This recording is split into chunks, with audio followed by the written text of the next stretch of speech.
visual. Don Federico, ¿qué tal? Bueno, hemos empezado a grabar.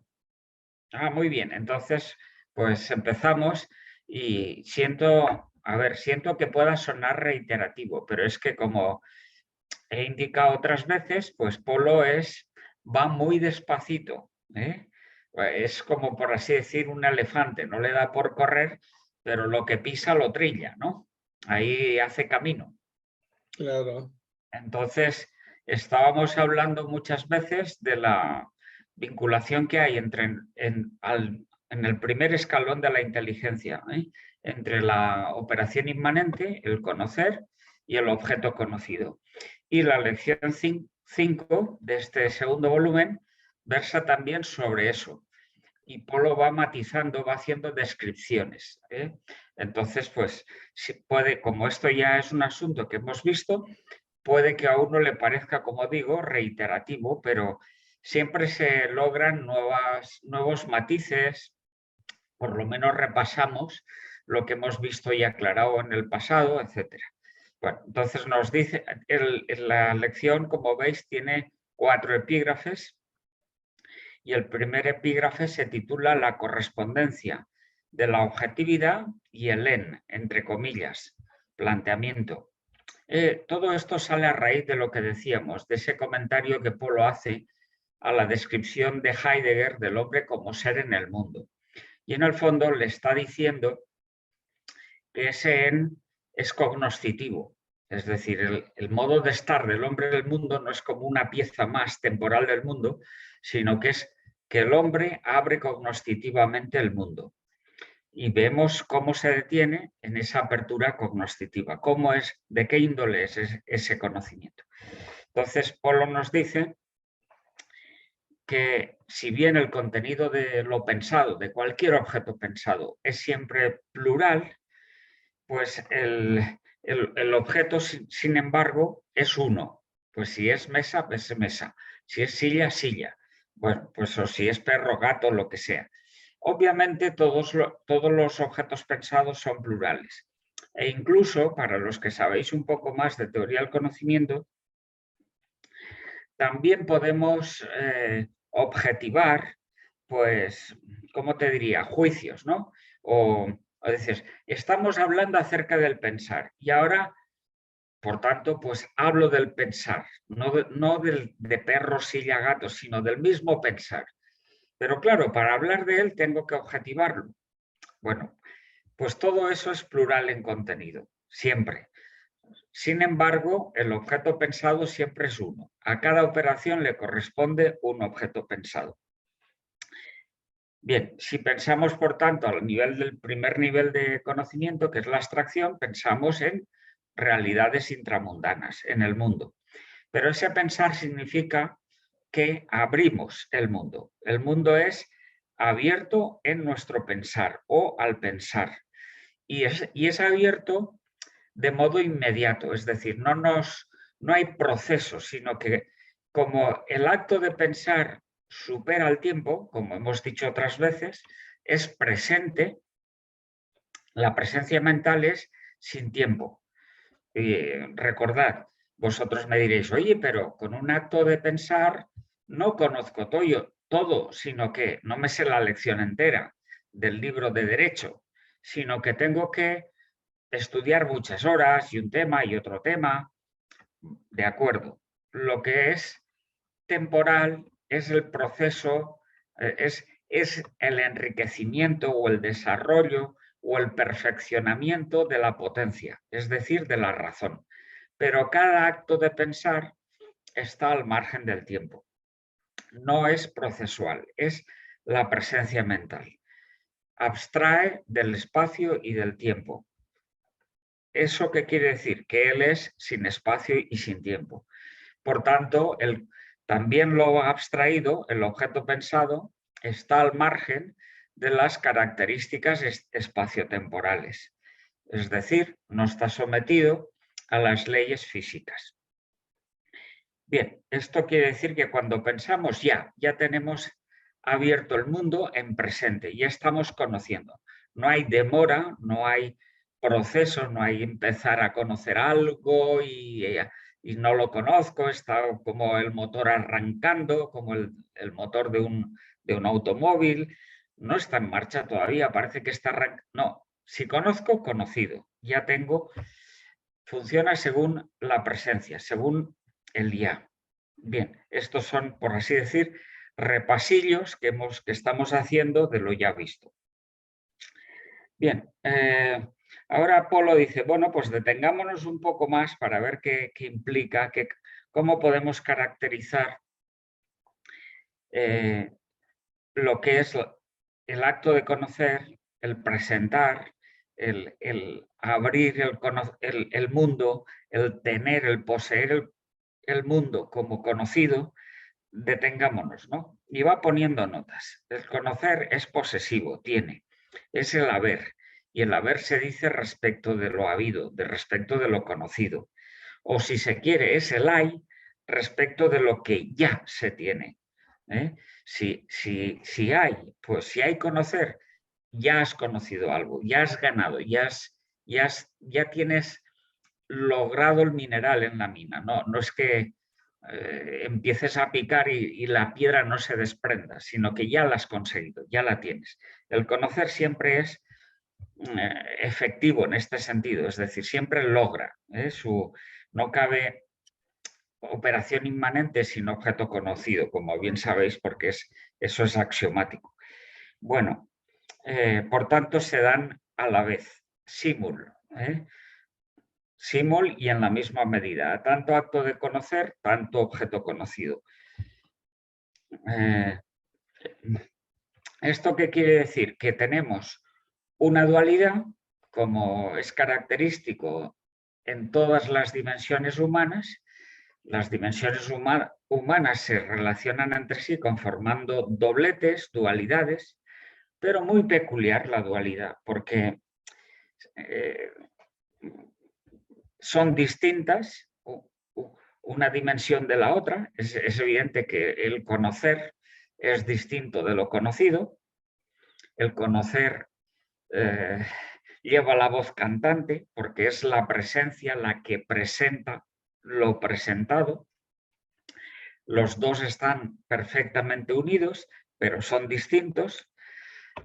Uno es acto y el otro es vinculado al acto, está siendo coactualizado, pero con una peculiaridad muy notable que quiere resaltar Polo, que es la siguiente. Me parece que es lo que más resalta en este tema, y es la siguiente. El acto de conocer está enteramente a expensas, se refiere completamente, favorece completamente lo conocido.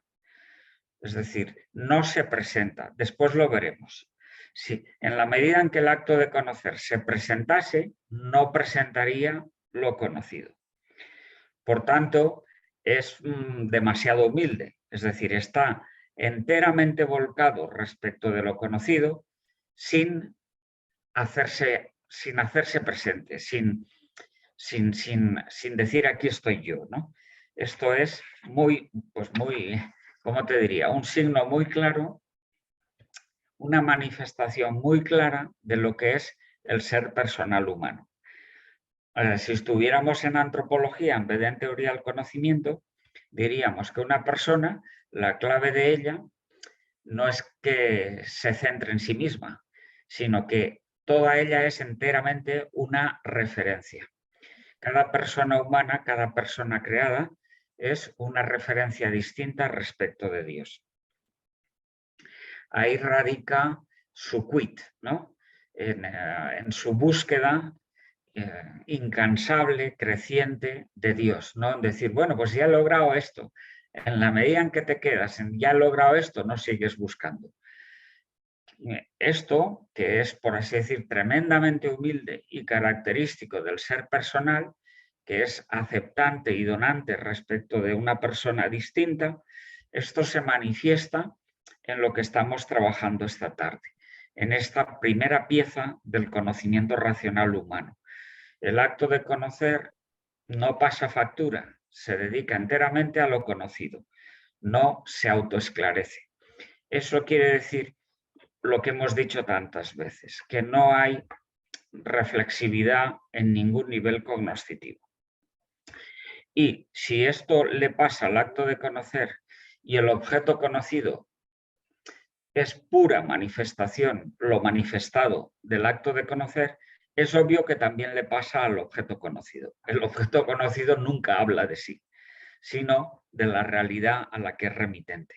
Es intencional, no respecto de sí, porque entonces si fuera un objeto conocido, intencional respecto de sí, jamás conoceríamos la realidad. Quiero decir, estaríamos en un inmanentismo que no sabríamos nada de la realidad extramental del mundo, ¿no?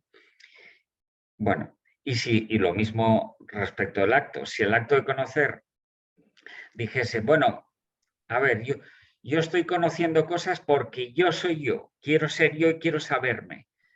Me quiero mostrar a la vez que muestro lo otro.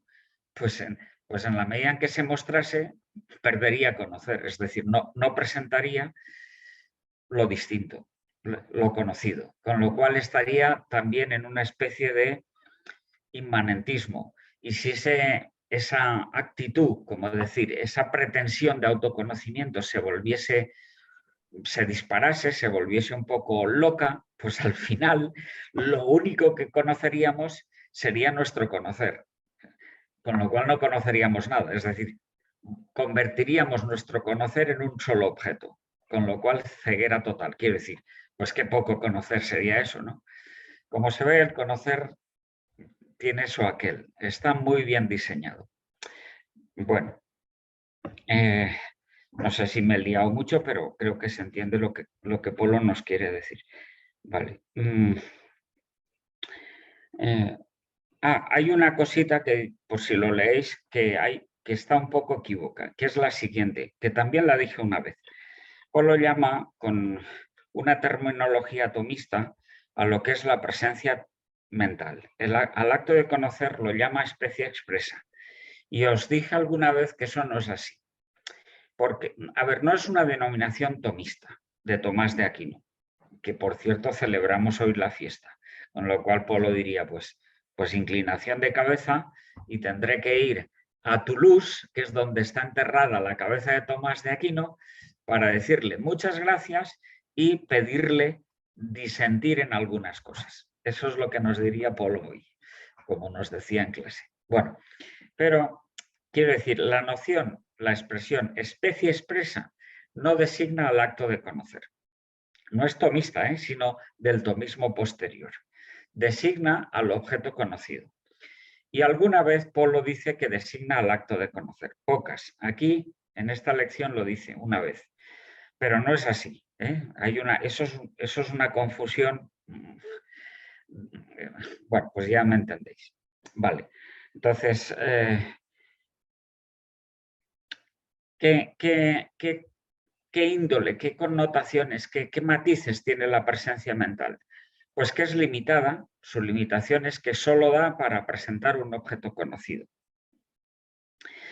Si fuera una presencia que, nos dice Polo, que en vez de tener esa limitación, tuviese en presente, en su iluminar, todo lo posible de ser conocido, no solo todos los objetos, sino reales, existentes, sino todo lo pasado, todo lo futuro, todo a la vez, sin esa limitación, sin esa pluralidad de actos de conocer, con la consecuente pluralidad de objetos conocidos, si hubiese una plena presencia en la que ante ella estuviese enteramente patente todo lo posible, todo lo real y posible de ser conocido, esa presencia sería divina. Características de la presencia divina, algo tiene que ver con la nuestra.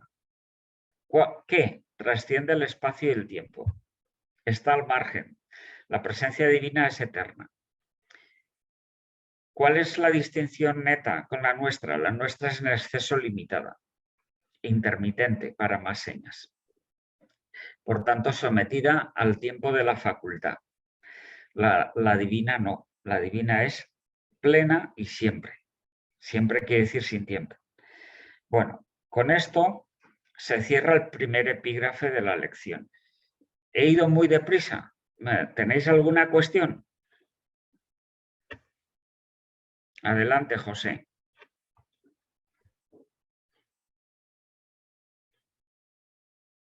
No se oye. Ya está, ya está. Ahora. Gracias, Luis. Fernando, buenas tardes. Juan, Buenas tardes. la pregunta es la siguiente. ¿Quiere decir entonces que el acto de conocer está siempre en acto y lo que se actualiza es la potencia? Siempre no. Es decir, el acto cuando conoces siempre es acto, pero no siempre conoces. Por ejemplo, cuando estás dormido, pues no ejerces una serie de actos, a veces sí, pero de ordinario no ejercemos actos intelectuales. No se ejercen actos. Quiere decir que la potencia no está siempre activa, sino que la potencia es la razón o la inteligencia. No está siempre en acto, sino que alterna entre la pasividad y la actividad. Pero cuando tienes el acto ejercido, el acto es acto. Lo que no puedes decir es que el acto no sea cognoscitivo, no sea activo, sea potencial. Eso es un hierro de madera. Ya, pero lo que está siempre en acto es el intelecto agente. Eso sí. Porque si no estuviese en acto, no seríamos persona. Y el que actualiza a la potencia es el intelecto agente. A través de hábitos innatos. A través de la no directamente. Claro, de la Esto es un tema más de antropología y yo tengo para mí esta explicación que no es explícita en Polo, con lo cual me podéis hacer caso o no. A ver, la tesis clásica de Aristóteles es que el intelecto agente activa al posible. Y ahí Aristóteles no te pone mediaciones. En cambio, después de todo el descubrimiento medieval de los hábitos innatos y de toda la doctrina, toda la explicación que Polo ha hecho acerca de ellos, diciéndonos que son instrumentos, habilitas, decía Tomás de Aquino, instrumentos del intelecto agente, pues yo tengo para mí que es muy bueno que el intelecto agente no active directamente al posible, a la razón, a una potencia. Porque si se empleara él directamente en eso, podría parecer que su finalidad, no sé si me explico, es hacer crecer, hacer conocer, activar a la razón. Y ahí no está nuestro fin personal. Entre otras cosas, porque la razón no es persona. No podemos buscar nuestra finalidad personal en algo que no sea personal. Es de la persona, no es la persona. El fin entre comillas, el respecto del intelecto agente que es persona, solo lo puedes encontrar en una realidad personal. Ahí radica su tema, su felicidad personal. Por tanto, conviene mucho que para ejercer asuntos menores use instrumentos, es decir, no se encare él directamente. Ok, yo creo que... Sí. Vale. Lo pones en tu libro, instrumentos no éticos, ¿no? No éticos, claro. Sí, exacto. Todos los hábitos innatos son cognoscitivos. Gracias, Juanfer. Gracias a ti. ¿Qué más? ¿Alguna cosilla más? Pasamos al siguiente. El siguiente epígrafe se titula Inmediación y presencia mental. Esto es más, es decir, son más precisiones en la misma línea, ¿no? Es obvio que al presentar un objeto conocido se supera el tiempo. Y eso significa que estás conociendo según el IA. Es decir, que entre el objeto pensado y el acto de conocerlo no hay proceso, sino que se da la simultaneidad. Pensar, pensado. La presencia mental se describe como eso, como presencia que presenta lo presentado. Reparar en esto, pues esto es aristotélico, es tomista, pero no es muy usual. sí que hay, ¿cómo te diría?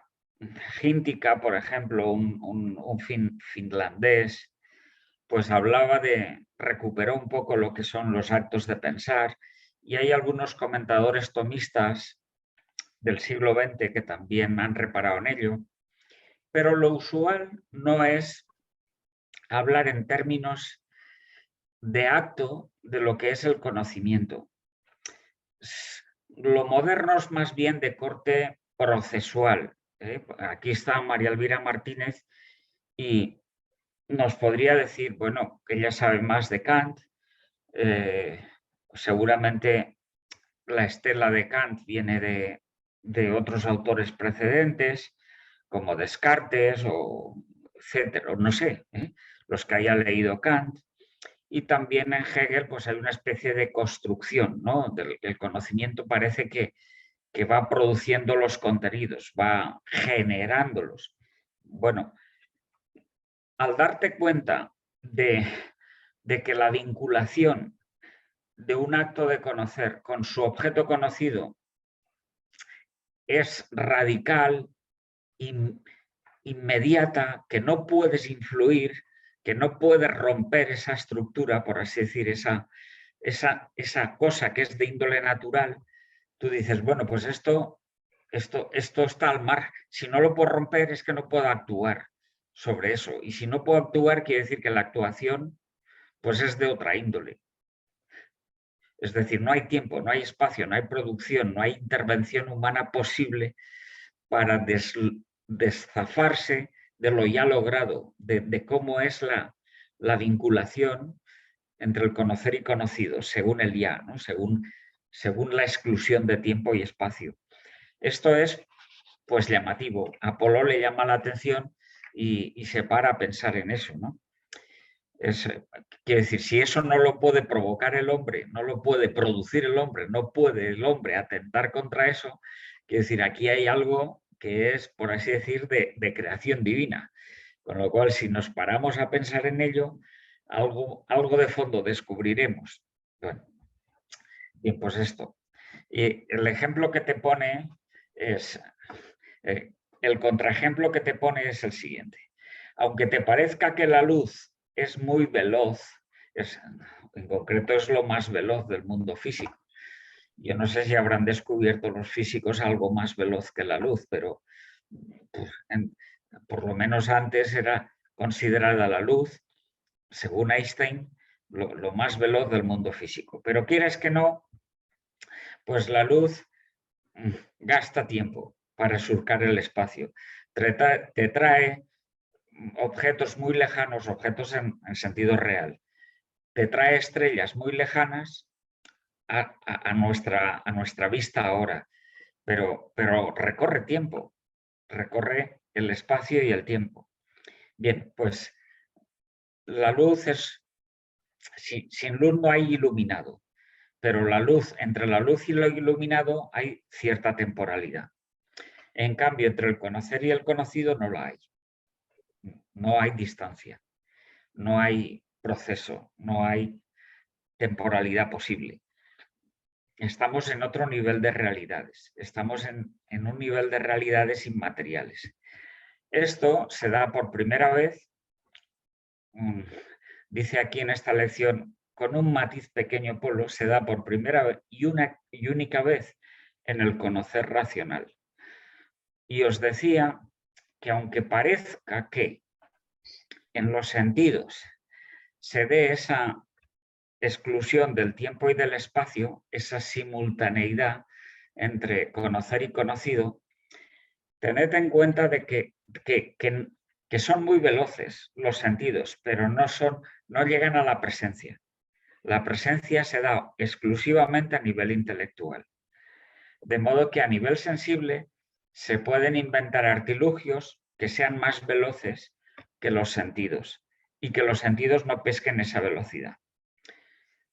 En cambio, a nivel intelectual, pues conocemos, pues, es decir, si a nivel intelectual no presentáramos, no evadiéramos el espacio y el tiempo, no podríamos hacer artefactos que son más veloces que los sentidos.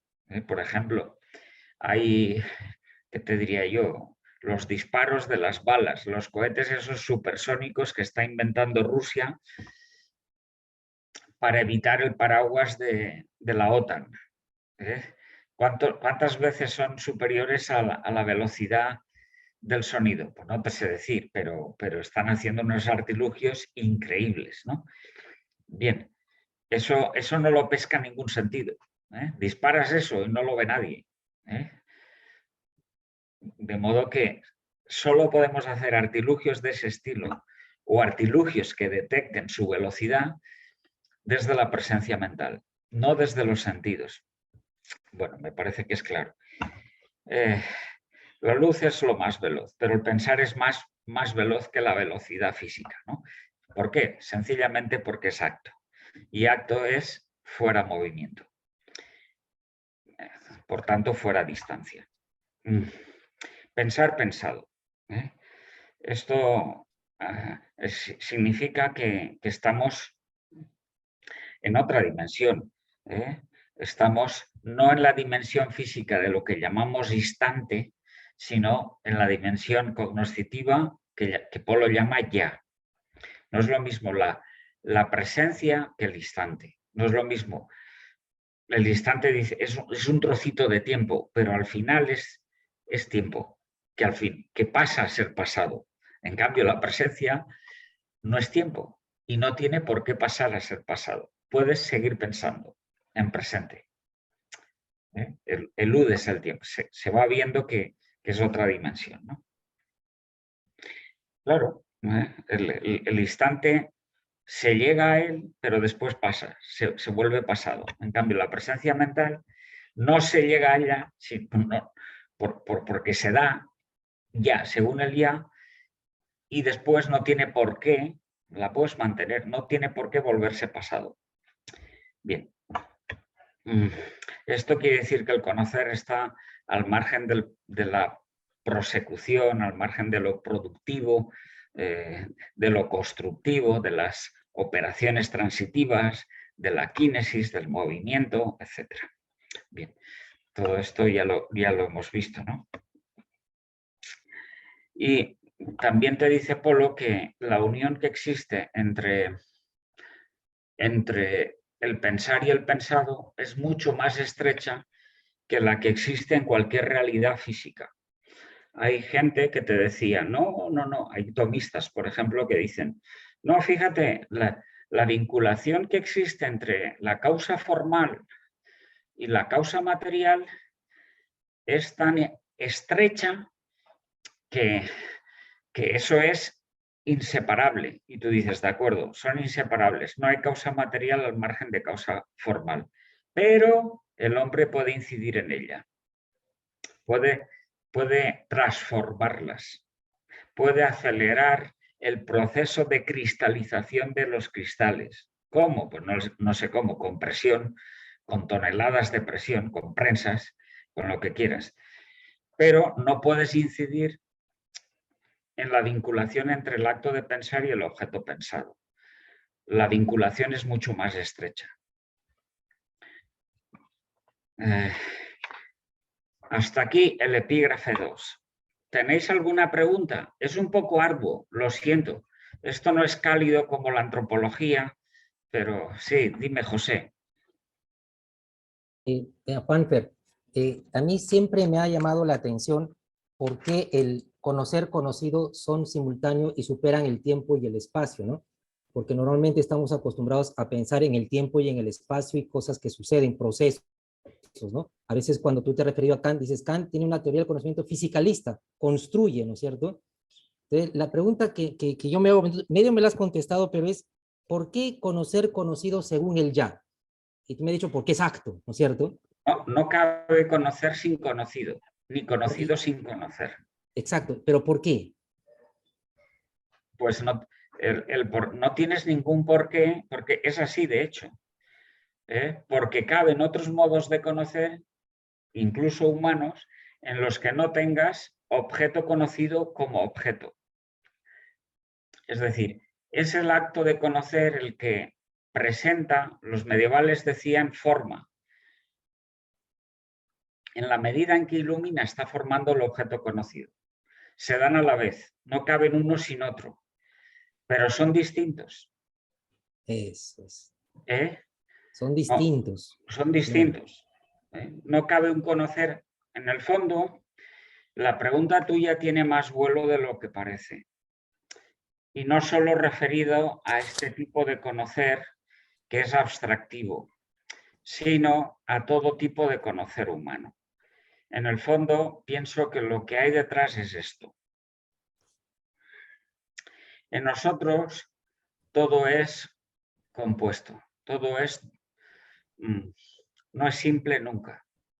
En nosotros hay que distinguir siempre a nivel de conocer entre el conocer y lo conocido. O Polo te diría, entre el método y el tema. Ujú. No cabe jamás unicidad o simplicidad, porque somos seres compuestos, somos criaturas. Y el conocer manifiesta muy bien la pasta de la que estamos hechos, es decir, nuestra composición. De modo que jamás puede ser idéntico lo conocido con el conocer. La identidad es exclusivamente divina. Lo máximo que podemos hacer es que esa distinción que media entre nuestro conocer y lo conocido esté unida de tal manera que no se pueda divorciar, que no se pueda separar. Y esto es lo que hace el primer acto de conocer, la abstracción. Se dan dos dimensiones humanas a la vez simultáneamente sin posibilidad de escindirse. Y, Juanfer, igual es en los hábitos innatos. Los hábitos innatos, así como los hábitos adquiridos, son siempre distintos de su tema. Jamás son reflexivos respecto de sí. Y como son en el caso de los hábitos innatos, como son siempre, es decir, se están ejerciendo siempre, aunque no nos demos cuenta, la conciencia no los alcanza, aunque sean siempre, siempre son distintos de sus temas. Y en el conocer personal también. También, el conocer personal tiene como tema a Dios. Claro. Y va notando, se va expandiendo de cara a Dios. Nota que no puede emplearse sino con su tema respectivo.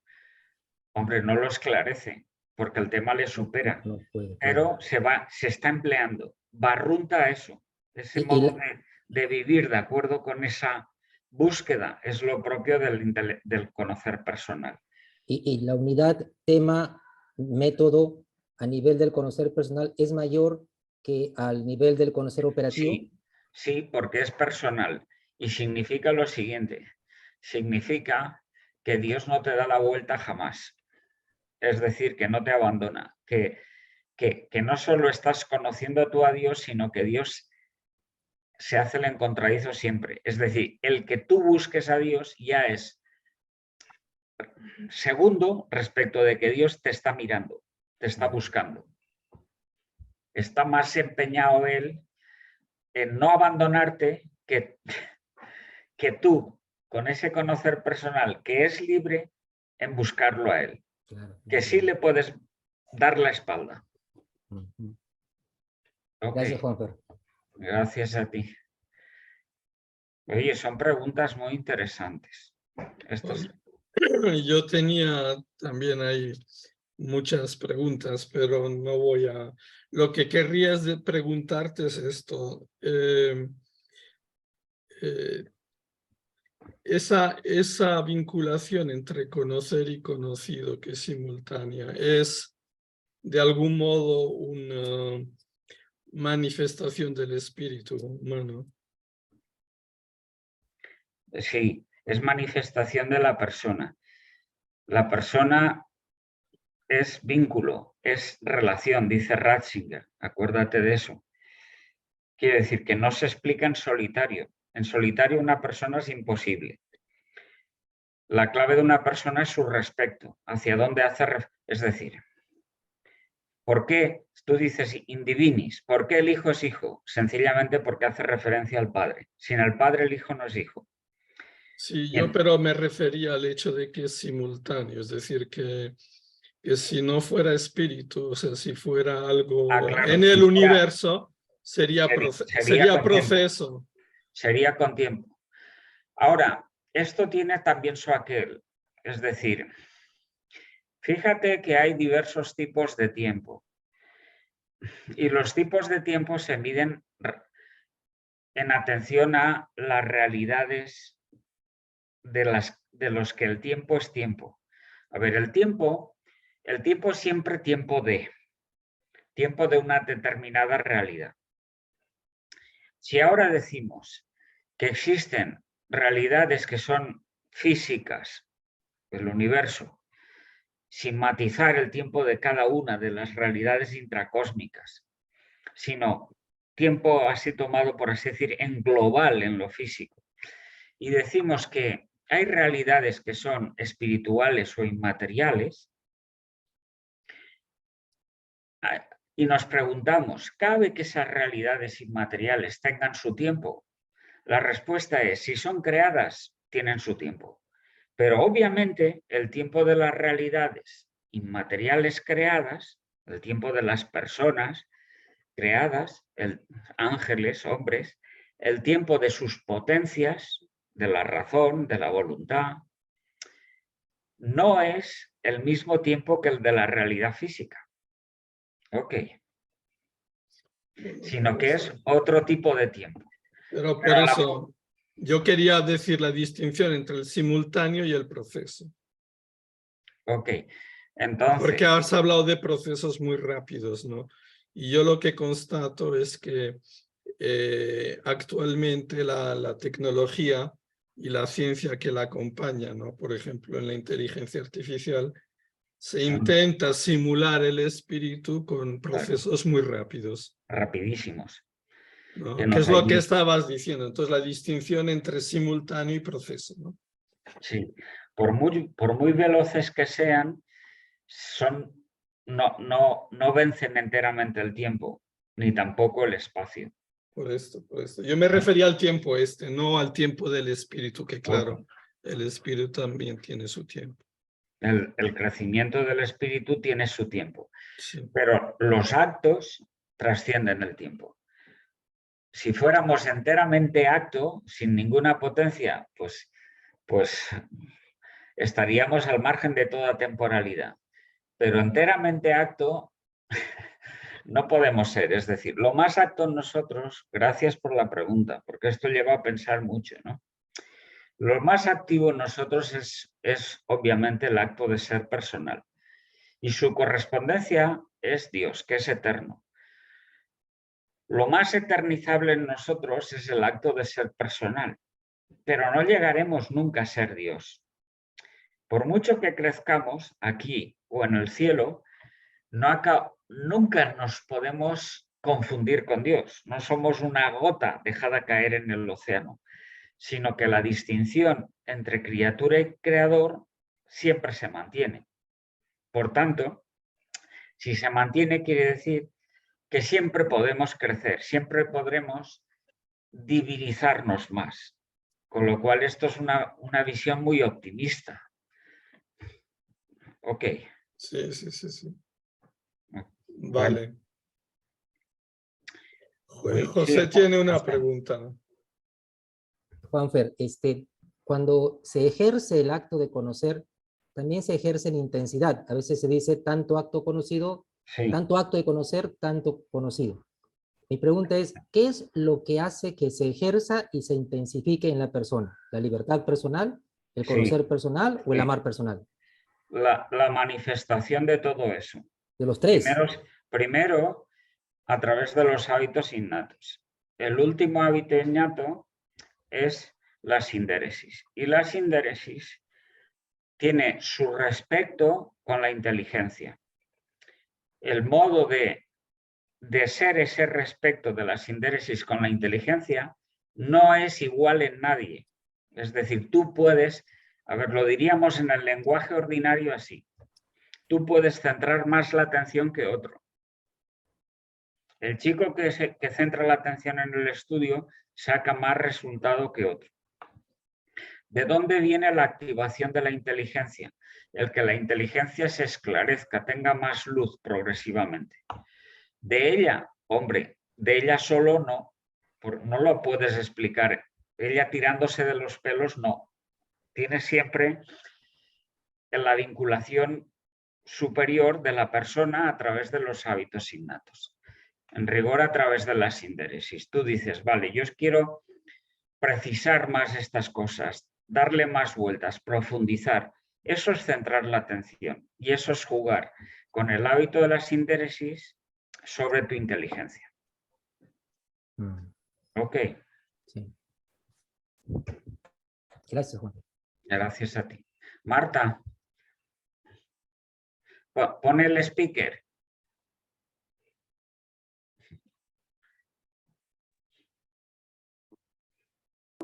Es que usted comentó al inicio, bueno, al menos al inicio de cuando yo pude entrar, que pues no hay reflexión, absolutamente no hay reflexión. Cuando conocemos a través de los hábitos, tampoco es proceso. Entonces, la palabra correcta, el lenguaje ya sabemos que es limitado, pero con todo, la mejor opción es profundización en vez de reflexión. Sí. O iluminación. Sí. ¿Sabes qué hace? Cuando está en cada uno de los distintos niveles del conocer, lo que hace Polo para no despistarnos es emplear una palabra distinta.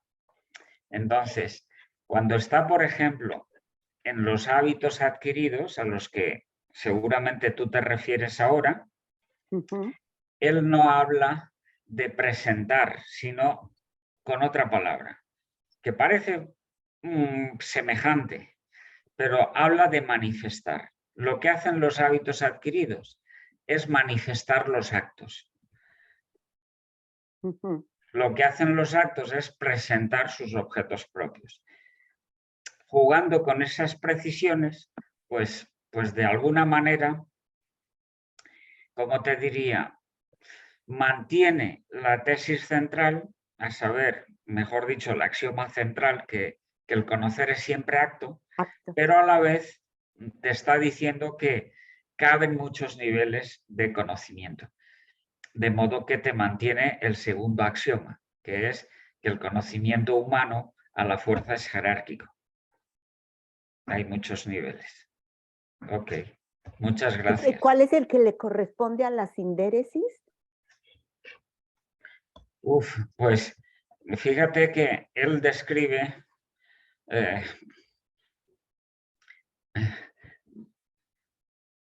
la función que ejerce la sindéresis sobre la razón. Polo dice, eso es verio. ¿Y qué es? ¿Cómo hace ese verio? ¿Cómo es? Que es un ver, pero un ver que lo describe de muchas maneras, ¿no? Que como está esclareciendo una potencia, no sencillamente un acto de la potencia, sino la potencia entera, te dice que es englobante, es decir, una mirada global, un rayo de luz que invade la potencia en todas sus áreas. Y es una iluminación englobante. ¿Ok? Con lo cual ya no es manifestar un acto, tampoco es presentar un objeto, sino otro tipo, así la describe. Es muy distinta esa iluminación respecto de la iluminación que ejercemos sobre la voluntad. Porque sobre la voluntad necesitamos más fuerza, es decir, no solo conocemos cómo está nuestra voluntad, la conocemos, por cierto, en menor medida que la inteligencia. La inteligencia tú sabes, claro, si te gustan las matemáticas o no, quiero decir, eso lo notamos patente, si sabemos derecho o no. En cambio, la voluntad nos conocemos menor, porque es más oscurita. La voluntad no es luz, sino que es querer. Entonces, ¿sabes las cosas que quieres? Sí, pero ¿hasta qué punto? Y si esas rozan con otras, no sé si quiero del todo. No afinamos conociéndola tanto. Eso por un lado. Y por otro, para conocerla tal como es, tenemos que reforzar sus actos, es decir, implicarnos en sus actos de tal manera que si no los ejercemos no la conocemos.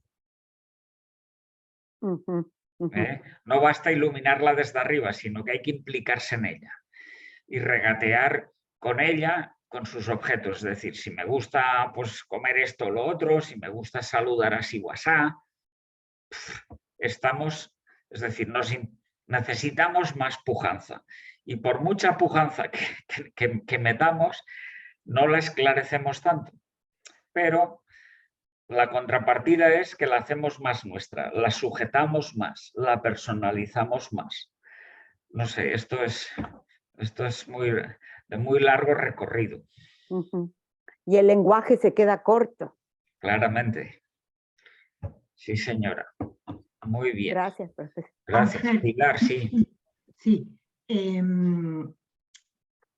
Acabamos de ver cómo Aristóteles dice que el entendimiento agente es el que ilumina o activa el entendimiento posible, y entonces se ejerce el acto de la presencia mental, entiendo, se ejerce la abstracción.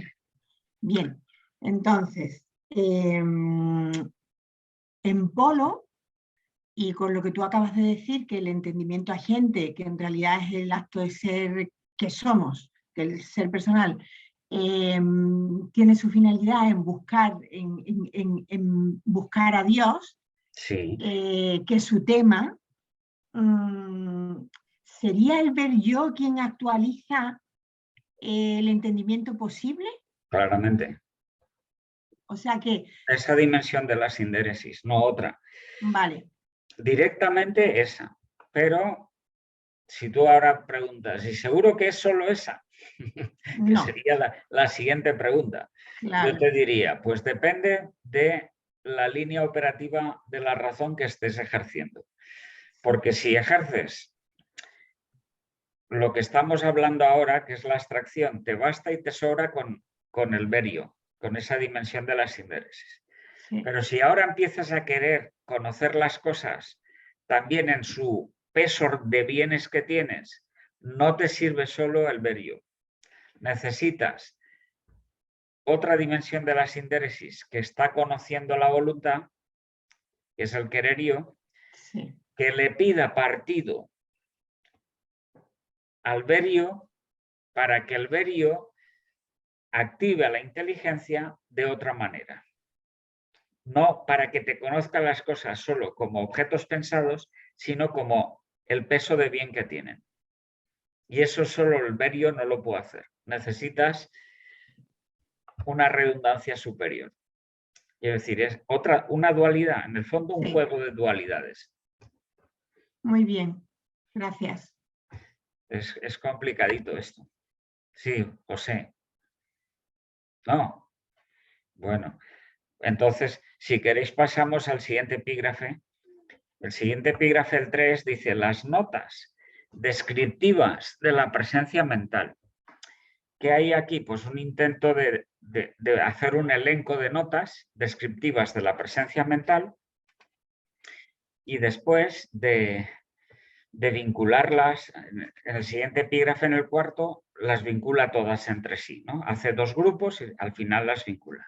Entonces, ¿qué notas describe Polo de la para explicarnos la presencia? Pues fijaros que todo ha nacido con a raíz de la preposición en, de eso que decía Heidegger, el hombre es ser en el mundo, ¿no? Bien, entonces, él nos dice, ese en o esa presencia tiene que ver con el objeto. Al objeto pensado lo puedo escribir desde la presencia como lo abierto. como lo inmediato, es decir, no me demoro al conocerlo, sino que si conozco, inmediatamente aparece lo conocido. Lo describo también según el ya. Si conozco, ya tengo lo conocido. Y si conozco o poseo conocimiento, entonces ya hay objeto conocido. Hay resultado adquirido por el conocer. Abierto, inmediato, ya hay. Eso son notas equivalentes al objeto conocido que dependen de la presencia mental. El objeto es lo que hay ya inmediatamente abierto. Es decir, he dicho 4 notas y lo que hace ahora Polo, después de decirte que la presencia abre y el objeto es lo abierto, que la presencia es sin tiempo, por tanto el objeto es lo inmediato, lo conocido inmediatamente, que la presencia es sin demora, por tanto el objeto es ya, que la presencia es el haber mental, un modo de tener, por tanto el objeto es lo que hay, lo tenido. Después de decirte esas notas, las junta y Polo te dice, hay ya inmediatamente abierto, eso es el objeto. El objeto es lo que hay ya inmediatamente abierto. Las 4 notas aunadas. Bueno, entonces ahora empieza a describir cada una de ellas. Esto, como veis, es muy lento. Polo va despacito.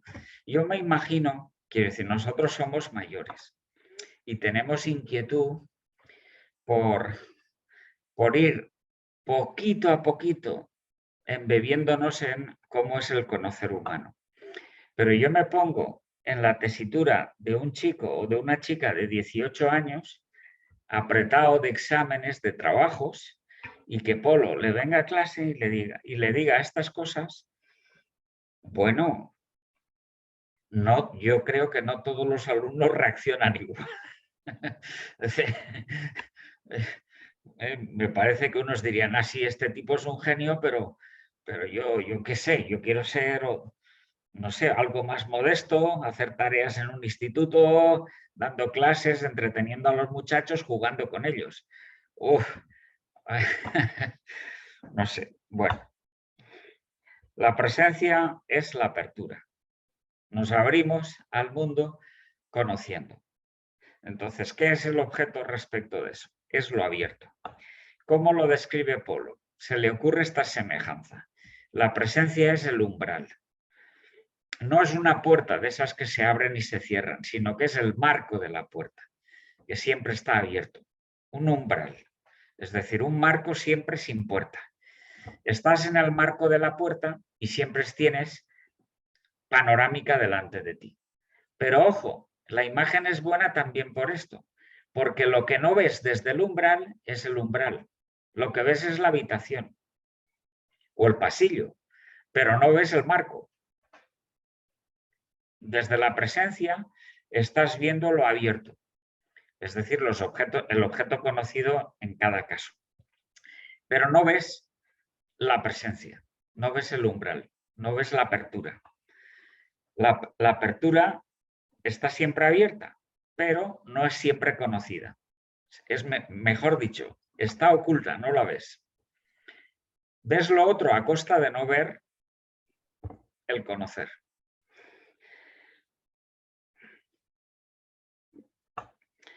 Es decir, el espacio interior de una habitación, el dentro, eso es el objeto conocido. El umbral es la presencia. La presencia mental, si estás debajo del marco, ¿qué estás haciendo? Estás abriendo, estás abierto, estás conociendo el espacio abierto de la habitación. Bien, esa es una descripción, umbral. Otra descripción de Polo, cabe sí. Tú dices, toma castaña, ¿qué le dirá esto a un chico de 18 años? Una preposición súper vieja, cabe sí. Apud, y además te dice, esto es equivalente a una preposición latina que es apud, junto a sí. El en está abriendo lo que tiene junto a sí, lo inmediato. El objeto pensado es lo inmediatamente conocido, lo que tienes junto a la presencia mental. Eso quiere decir que ya lo tienes, no tienes que ir por, se ha conseguido el fin. Las praxis teleias que decía Aristóteles son de tal alcance que cuando se ejercen han conseguido ya el fin. Al revés de las praxis imperfectas, las cinéticas, las transitivas, que las estás ejerciendo, te demoras bastante en algunas y no has conseguido terminarlas, no has conseguido el fin. Bien, otra nota que dice Polo acerca de la presencia es antecedencia. Y dices, esto ya es rebuscado. Pues puede que sea rebuscado, pero Polo se detiene a pensar. Es antecedencia respecto del objeto pensado, no en el sentido siguiente, no en el sentido de que se dé antes y el objeto pensado se dé después, sino en el sentido de que es condición de posibilidad del objeto conocido. El objeto conocido enteramente está a expensas del acto de conocer. No tiene la iniciativa al objeto conocido. Se da a la vez que el acto de conocer, pero en importancia le antecede el acto de conocer. Porque el acto de conocer es conocer, en cambio el objeto conocido no conoce. Y es mucho más importante conocer que no conocer. Ok, se ve. Bien. Vale. Otra nota distinta, la última que aparece en este tercer epígrafe, es la siguiente. A ver,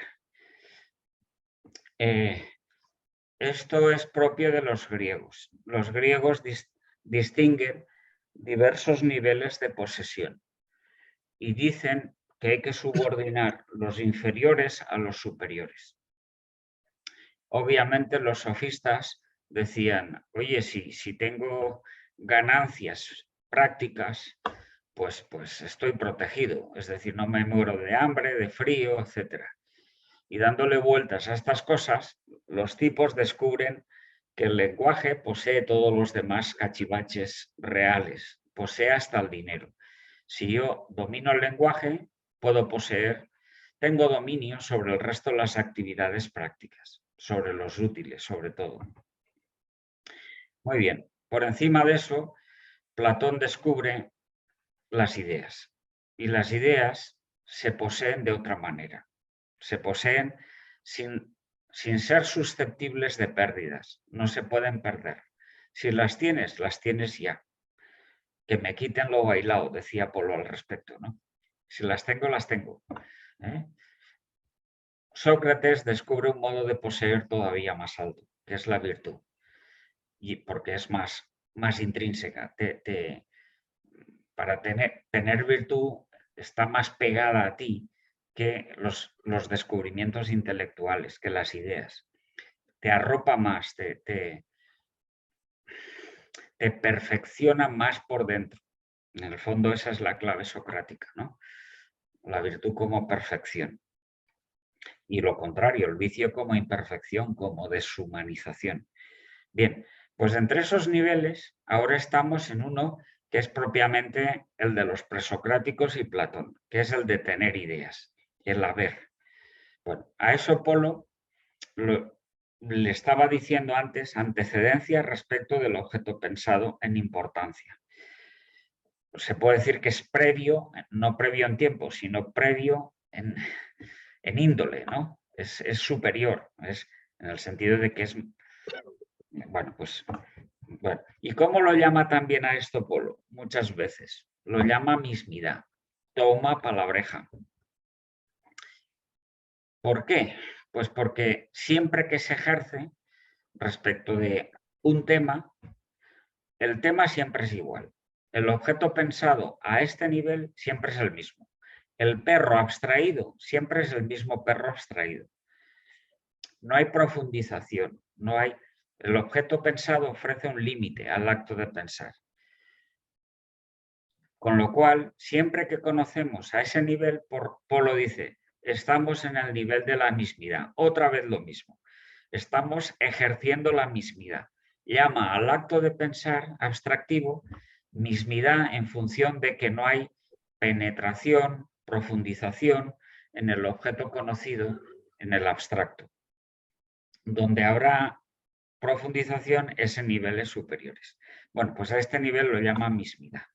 En cualquier caso, ideas poseídas, objetos pensados. Haber, el conocer es el haber, el objeto pensado lo habido o tenido. Con esto cerramos el epígrafe 3, con esas 4 notas, que, insisto, son, por una parte, umbral, por otra, cabe sí, lo que tienes junto, ante ti, por otra parte, antecedencia, en el sentido de prioridad, en importancia, y por otra parte, tener o haber respecto de habido. Vale, ¿hasta aquí alguna cuestión? Beatriz tiene una pregunta. ¿Quién? Perdón. Beatriz. No la veo. ¿Dónde estará? Está escondida. Ah.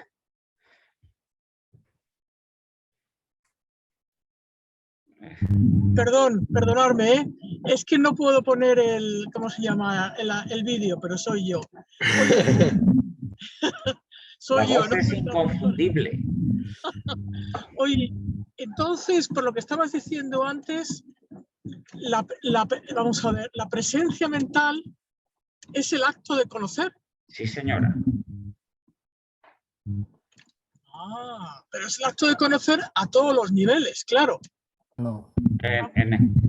Bueno, de no momento, a nivel de la persona, no a nivel de la persona. Vamos a mira, ver. esa pregunta, la primera pregunta es fácil de responder diciéndote sí. La segunda es más complicada de responder. Por esta sencilla razón, Beatriz. Porque además del modo de conocer abstractivo, tenemos otros niveles superiores de conocer que en la razón, que también son objetivantes. Por tanto, de todos ellos cabe decir que son presencia mental. Ajá, ok. ¿Hay alguno que no, dentro de la razón, hay algún nivel interior a la razón, aparte de los hábitos adquiridos, que no forme objetos pensados? Sí, pero es lo menos de la razón. La mayor parte de los recorridos de la razón, las diversas vías operativas, siempre, aunque sean de distinto nivel, por tanto los objetos pensados serán de distinto nivel, cada vez más complicados. La mayor parte de los actos de conocer de la razón son objetivantes. Por tanto, en todos ellos cabe hablar de presencia mental. ¿De acuerdo? De acuerdo. Muy bien. ¿Y qué otros actos no son objetivantes?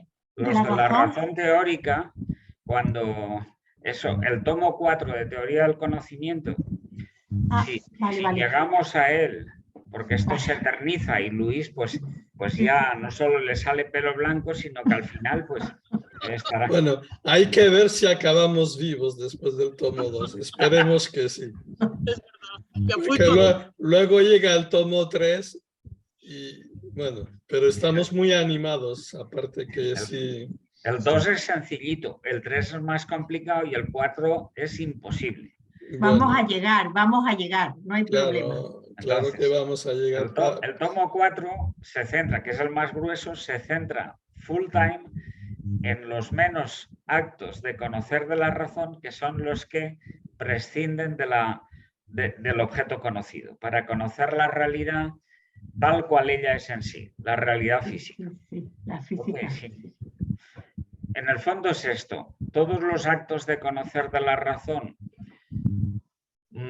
ponen la realidad, por así decir, a nivel de la razón, es decir, elevan lo conocido al nivel del conocer, mientras que esos otros poquitos actos de conocer lo que hacen es no elevar la realidad inferior a su nivel, sino intentar adecuarse ella es decir, a bajarse ella en la medida que pueda, o pugnar, dice Polo, con la realidad menor tal como ella es, para meter la cabeza en su modo de ser. No elevarla, sino tomarle el pulso tal cual es. Vale, más o menos. Bueno, pasamos al... Hay un montón de manos alzadas aquí, están todos de acuerdo contigo. Se ve que la votación ha salido bien.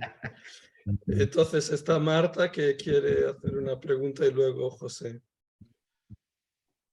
Bueno, mi pregunta tal vez saca del tema y entonces si no la quiere contestar, no la conteste, pero se la quiero hacer porque yo voy a tener que retirarme probablemente antes de que termine.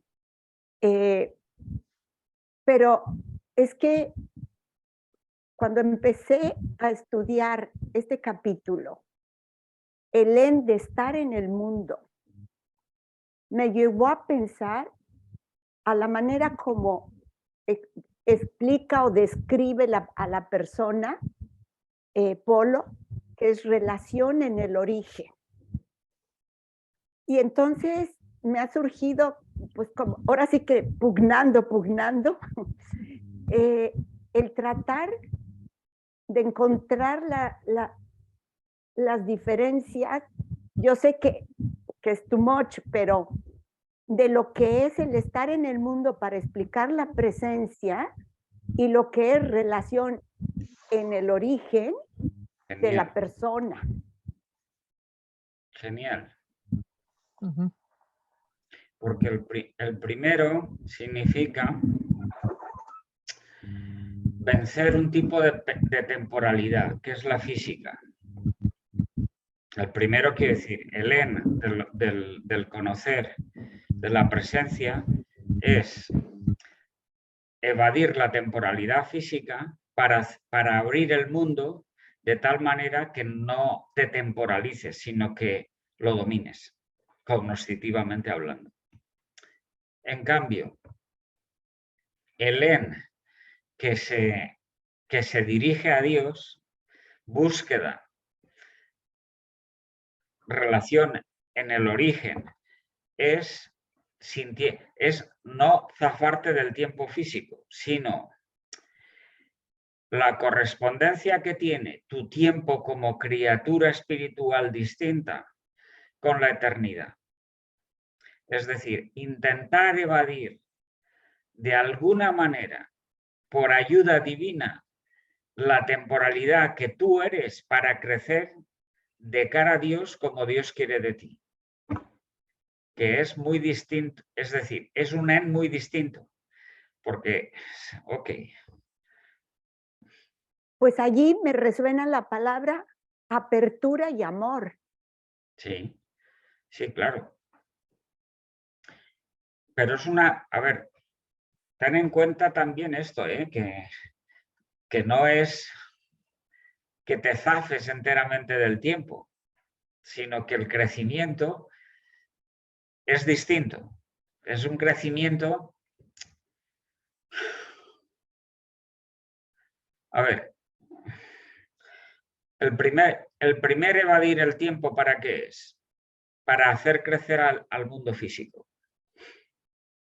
Esa es la finalidad. Si no tuviéramos presencia mental, no podríamos transformar los procesos de la realidad física, hacer hipótesis distintas, perfeccionar el mundo. El hombre está hecho para trabajar, para mejorar el mundo. Pero la ventaja que tiene este modo de conocer del que estamos hablando ahora, en el fondo es para el mundo. Desde luego que para hacer lenguaje, para entendernos entre nosotros, pero no directamente para perfeccionarnos virtuosamente entre nosotros. Esto ya son niveles superiores de conocimiento, eso es sindéresis y demás. Sino sobre todo para perfeccionar el mundo. En cambio, relación en el orden del origen es para que tú seas elevada. Ese tiempo en el que estás jugando ahora, te la juegas radicalmente. No tiene una finalidad inferior a ti. No sé si lo he podido decir de alguna manera. Sí. Pero bueno, también me hace, a ver, si no me calla, profesor, si me estoy saliendo. También me hace sentido, pues no es pensar, no sé cómo explicarlo, que la manera de vencer entrar a la eternidad ya es el amor. Sí, pero ese amor tuyo siempre es el de Marta, nunca será el de la Trinidad. Tu entrada en la Trinidad no te confunde con la Trinidad. Por supuesto. Sí, De sí, modo pero que tampoco te transforma, fíjate lo que sería una desventaja tremenda, que tampoco transforma el acto de ser personal amante que tú eres en una actualidad fija, es decir, tu entrada en el seno de la Trinidad, tu correspondencia con las personas divinas, no te fija, no te estabiliza, no te determina, no te para, no hace un acto detenido, sino que entras en, en, en un incremento que depende más de Dios que de ti. totalmente. Ok. Pero un incremento progresivo. Que sigue siendo relación en el Claro, origen. claro. Muchas gracias, profesor. Bueno, mil gracias a ti. Tenéis unas preguntas muy grandes. Quiero decir, Sí. esto le alegraría mucho a Polo, porque son preguntas que a pesar de no venir de personas que se hayan dedicado exprofeso o trabajen filosofía, son preguntas que no se hace ningún filósofo. Está José que tiene una pregunta. Juanfer, Antes yo me voy a despedir porque tengo Marta, una reunión, que entonces estés muy bien, que no muchas te gracias. enfermes. Contamos Gracias, contigo. profesor. Gracias. Acordaros, por cierto, un inciso, que nos falta Mercedes, ¿no? Que se le murió una hermana Sí. pobre. Por si no sabéis, pues poneros en contacto con ella y esas cosas. Sí. Gracias, profesor.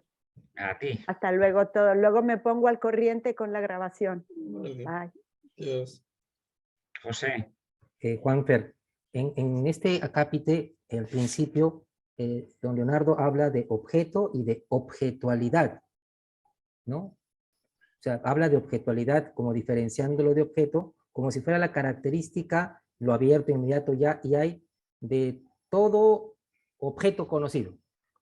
Si es una denominación común a todos los objetos. Objetualidad se puede llamar a eso, a la índole de todos los objetos.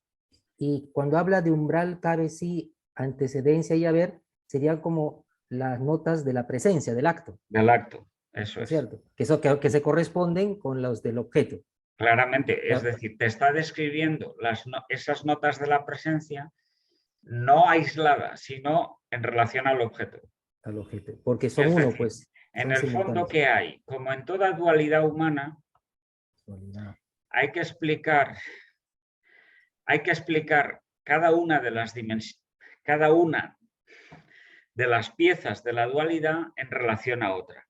Acuérdate, por ejemplo, que cuando hablábamos del objeto, decíamos, es enteramente intencional, no te puedes quedar en él, remite enteramente a la realidad.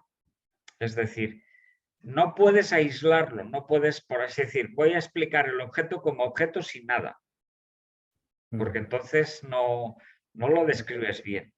Vale, lo mismo, ahora está Polo explicándonos el acto de conocer, la presencia vinculada al objeto conocido.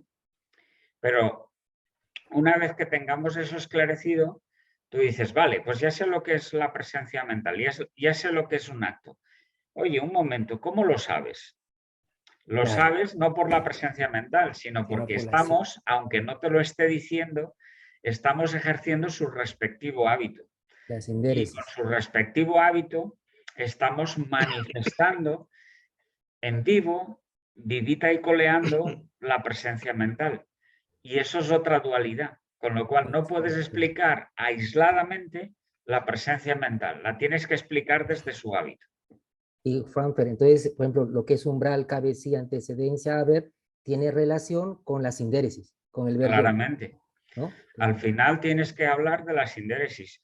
Si no, no hay, es decir, si la sindéresis no activa la razón, pues no hay ningún acto en la razón. Y la sindéresis tiene relación con el hábito de los primeros principios y con el de Claramente. sabiduría. Y estos con el conocer personal. Sí, todo eso, yo pienso que ese va a ser el futuro, el progreso futuro de la teoría del conocimiento.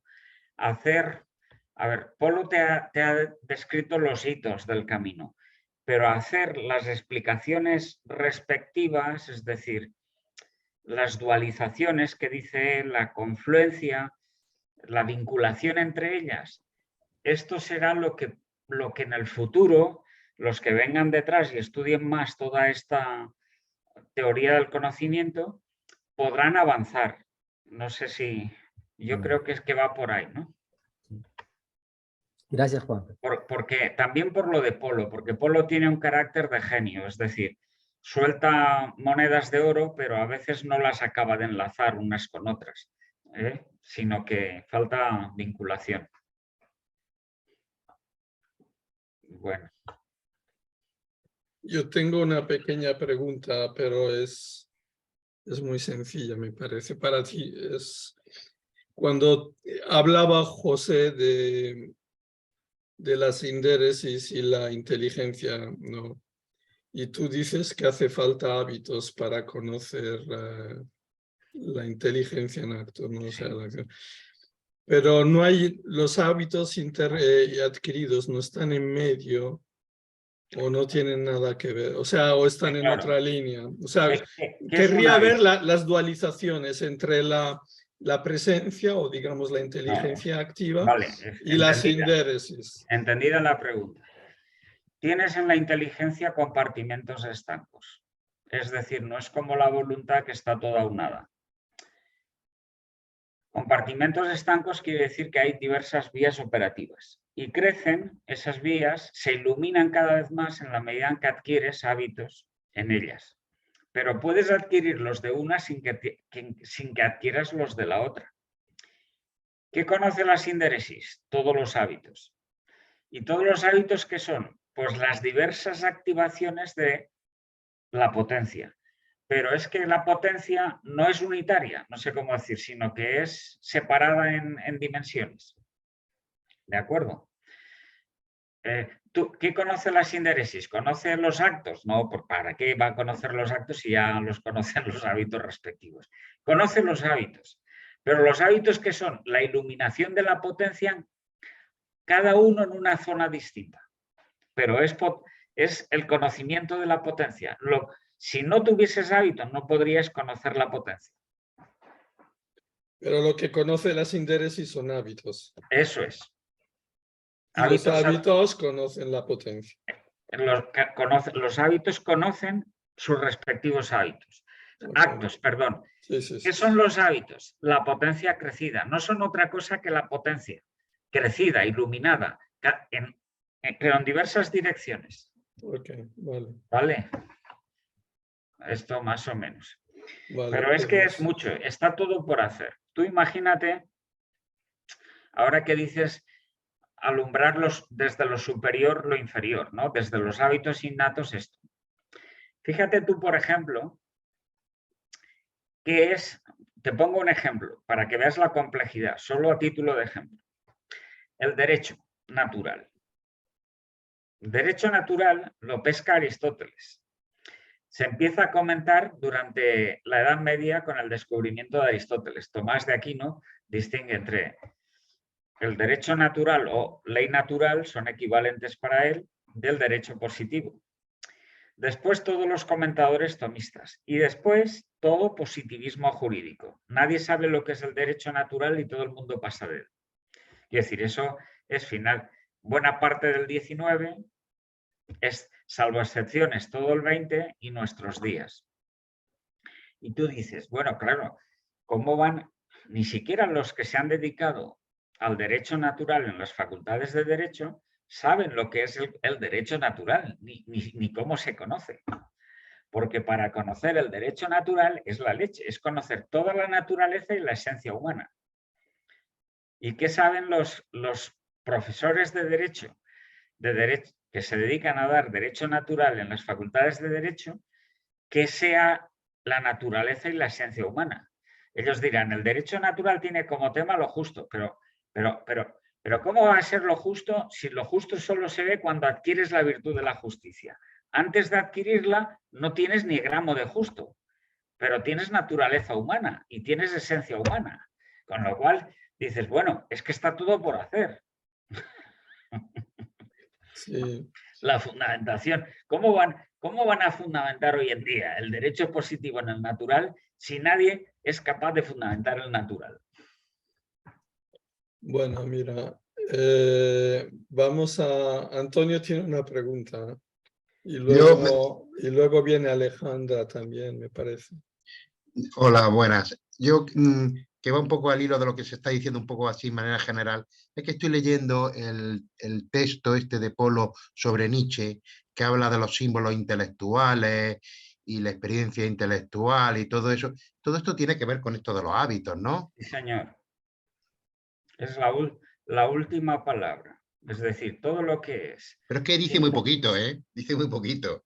Dice muy poco y además en críptico, Sí. en un párrafo. Pero es la última palabra de la iluminación de las diversas vertientes de la esencia humana. Todo eso no está ni siquiera en el tomo 4, sino que hay que esperar a la Antropología Trascendental 2. Después de eso lo trata en el libro de Nietzsche, como tú dices, el libro de Nietzsche que escribió, que le ayudé a escribir, a redactar yo aquí, es decir, eso es del 2005, y después de eso, no sé si en el libro último de Cristología hay alguna alusión, pero fundamentalmente en esos dos, en el de la Antropología Trascendental 2, que es del 2001, yo creo que es del 2001, no me acuerdo ahora bien, y el de Nietzsche, que es del 2005, es decir, es ya muy avanzado, muy posterior a lo que es estas páginas de teoría del conocimiento. Y mucho más complicado, es decir, supone todo esto. Si no tenemos idea de lo que son los hábitos o lo que son las virtudes, no hay manera de explicar esas cosas. Sí, es difícil, sí, es difícil. Gracias. Bueno, Entonces, Alejandra había puesto en el chat una pregunta, comentario. Quizás quieres comentar, Alejandra. Bueno, hola, buenos días, buenas tardes. hola. No sé, yo estoy media perdida porque recién me estoy incorporando y sé mucho menos que todos ustedes seguramente, pero no sabía cómo relacionar la presencia mental con el límite mental. Lo mismo. Y porque me confundió un poco como, o no sé, y lo que es la presencia de Dios. No, Alejandra, para Apolo, límite mental es la presencia mental. Es decir, no es que no... Ventaja de la presencia mental, que conoce. Es decir, no es ignorante. No, es decir, la presencia, es luz. Por tanto, siempre te presenta algo. Pero tiene un inconveniente, que siempre que conoces formando objetos pensados, eso es conocimiento derivado de la realidad física, por medio de la abstracción. Por tanto, vas a tener problemas respecto de las realidades que no son físicas, es decir, de las realidades inmateriales. Por ejemplo, de las potencias humanas, de cómo conocer la propia inteligencia, cómo conocer la voluntad, cómo conocer la intimidad humana, el acto de ser, lo nuclear, el corazón, no sé cómo decirte. Cómo acceder a Dios tal como Dios es, no a través del mundo. Es decir, las realidades que son inmateriales tienen que tener un conocimiento correspondido con ellas de otra índole que no sea el de el que está atado a la abstracción, porque la abstracción nos viene de lo físico. Ok, se ve un poquito lo que hay. Por tanto, Polo te dirá, si vas por ese método, que siempre es el que hace objetos pensados que pueden ser objetos abstractos u otros que sean como medio inventados por ti, pero que a la vez son, por así decir, figurativos, objetivantes, ¿de acuerdo? Si te vas por esos derroteros, solo puedes hablar, solo puedes conocer las realidades inmateriales por comparaciones, analógicamente, no tal como son. No tiene ningún inconveniente conocerlas analógicamente o por comparaciones. Tú fíjate que la Biblia está llena de comparaciones, pero no las conoces como son. Es decir, no tienes el feeling, el touch directo.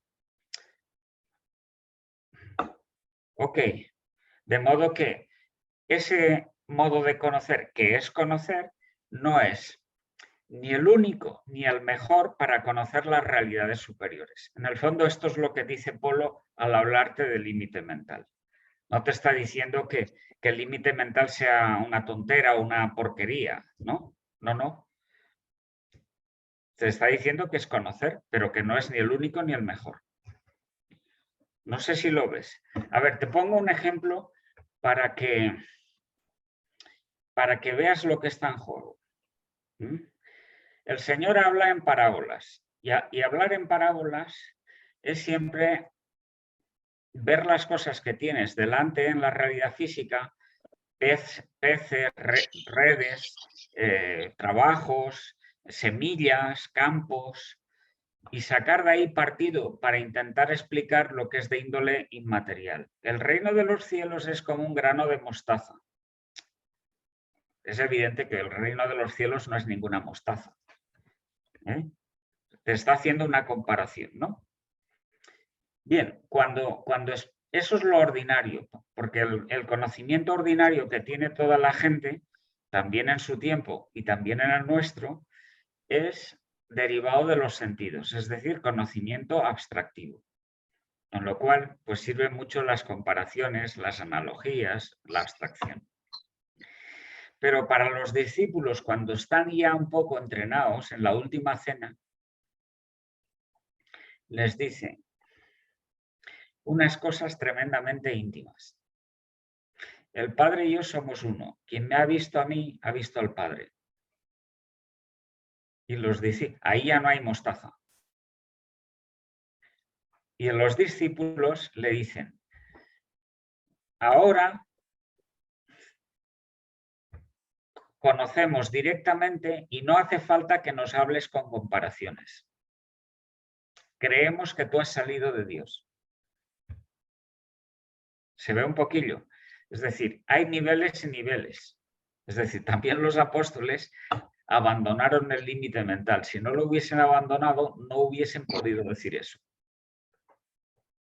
Pero si nosotros no tuviéramos límite mental, el hombre pierde el mundo. O sea, estamos en el mundo por el límite mental, pero a su vez Dios está en el mundo presente y la presencia es absoluta. Y nosotros cuando no tengamos límite, vamos a perder el mundo. Wait, porque has dicho muchas cosas. A ver, Alejandra, Sí.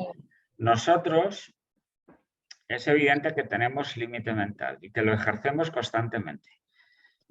¿Qué pasa? ¿Qué quieres preguntar? ¿Dios está en el mundo? ¿Qué quieres decir con eso? Lo tengo que pensar más, pero no, ya.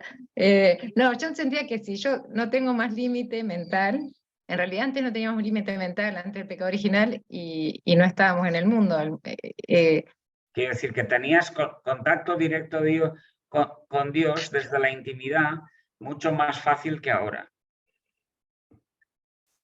El límite mental pues pone una serie de límites, de límite al conocer, ¿no? Pero es conocer, es decir, pese a que, en el fondo, ¿qué te estoy diciendo? Tú me estás diciendo lo siguiente, mira, el límite mental deriva del pecado original, porque antes no era así. Y yo te digo, de acuerdo, esa además es tesis de Polo. Pero pese a que es un conocer limitado, es conocer. ¿Y esto qué quiere decir? Pues quiere decir sencillamente esto, que Lutero no tiene razón. Lutero te dice, la naturaleza humana está enteramente corrupta. La razón, haga lo que haga, siempre se equivoca. Eso textual de Lutero. Hierra, dice él. Siempre hierra. Y la voluntad siempre la pifia. No es palabra de Lutero, pero siempre también comete mal. Entonces, no, el límite mental viene del pecado original, sí, pero es conocer, con lo cual no estamos enteramente corruptos. Y además, la manifestación de que no es definitivo, es decir, que la naturaleza no está hecha una miseria, es que te lo puedes saltar con los hábitos intelectuales. Puedes ir más allá de él. Puedes conocer las realidades más importantes sin hacerte objetos pensados, sino de otra manera, directamente, en esta vida. Es decir, eso es así. Si estuviera la naturaleza humana enteramente corrupta, la noción de hábito intelectual a la calle, porque significa perfección, progresiva e irrestricta. Y la virtud a la calle, porque significa mejoramiento del querer inusitado, creciente y restricto. Pero Lutero no tiene ni una palabra respecto de los hábitos y de las virtudes, y los que le siguen todavía menos.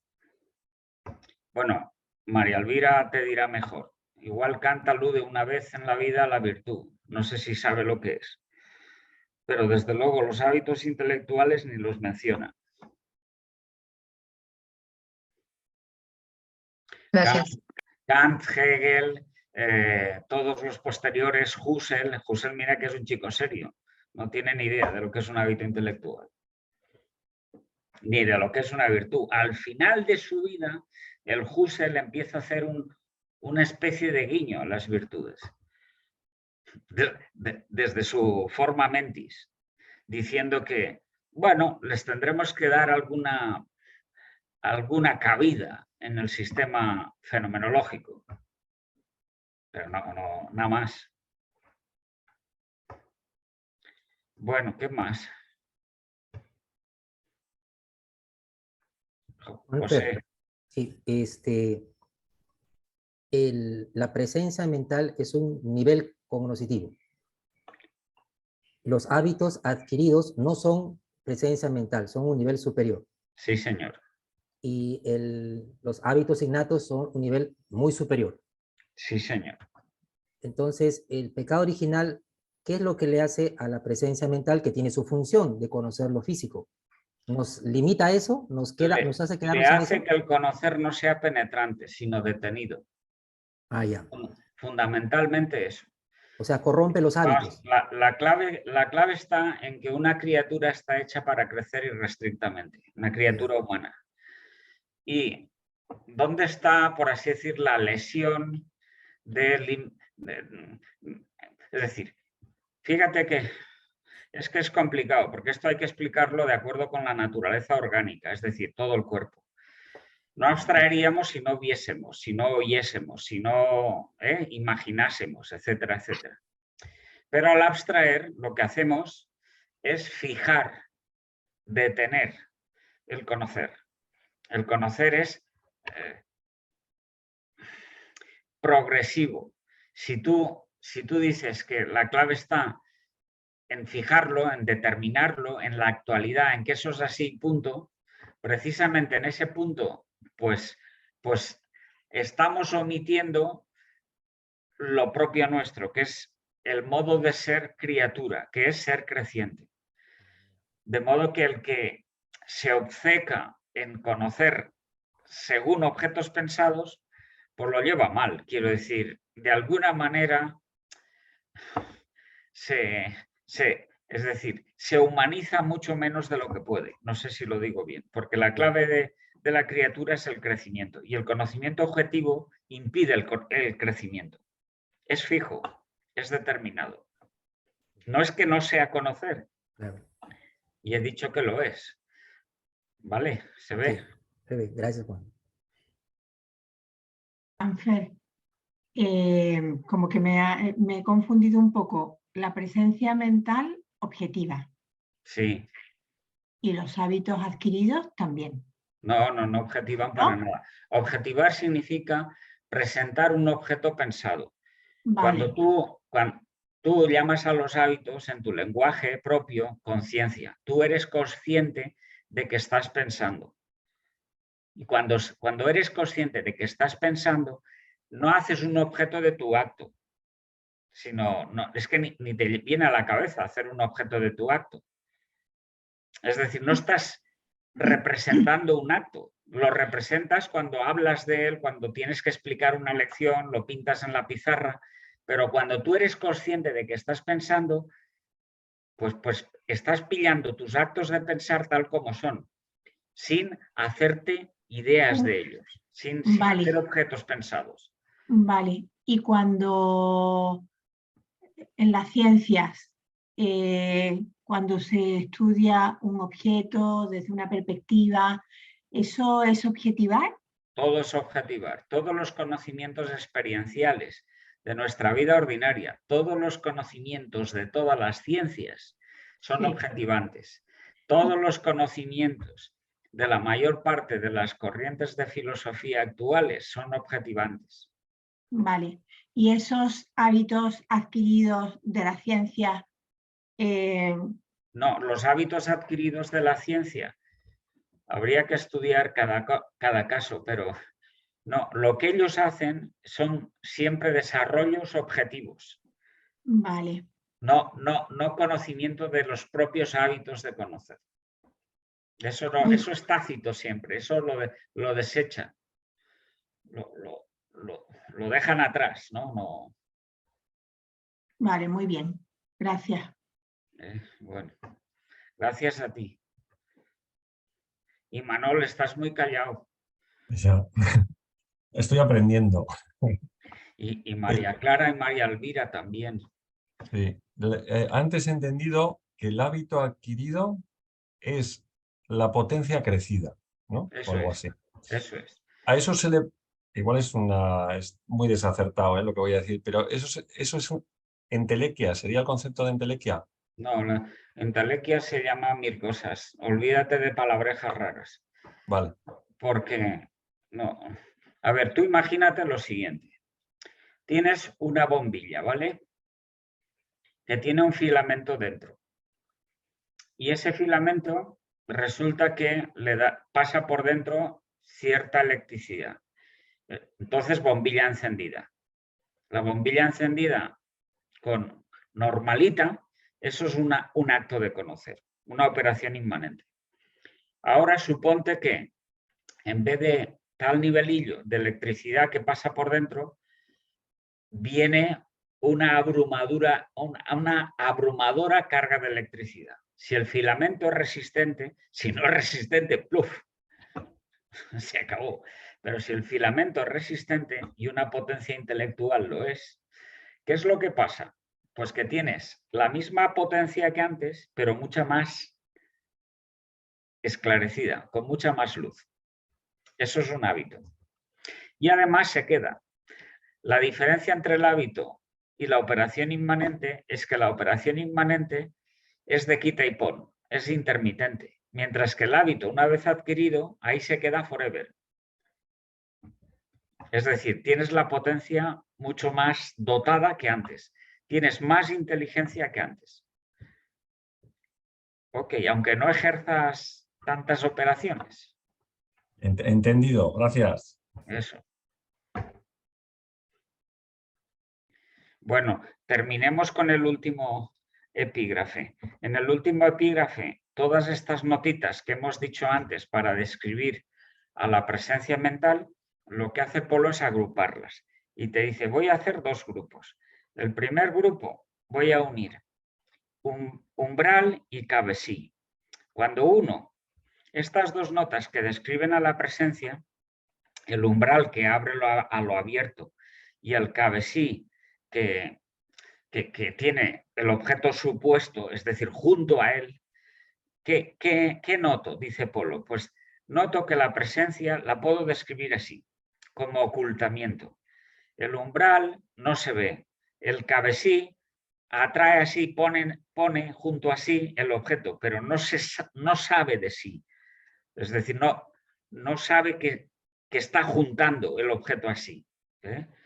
Entonces, ¿cómo puedo describir con esas dos notas, umbral y cabesí, a la presencia? Puedo describirla como ocultamiento.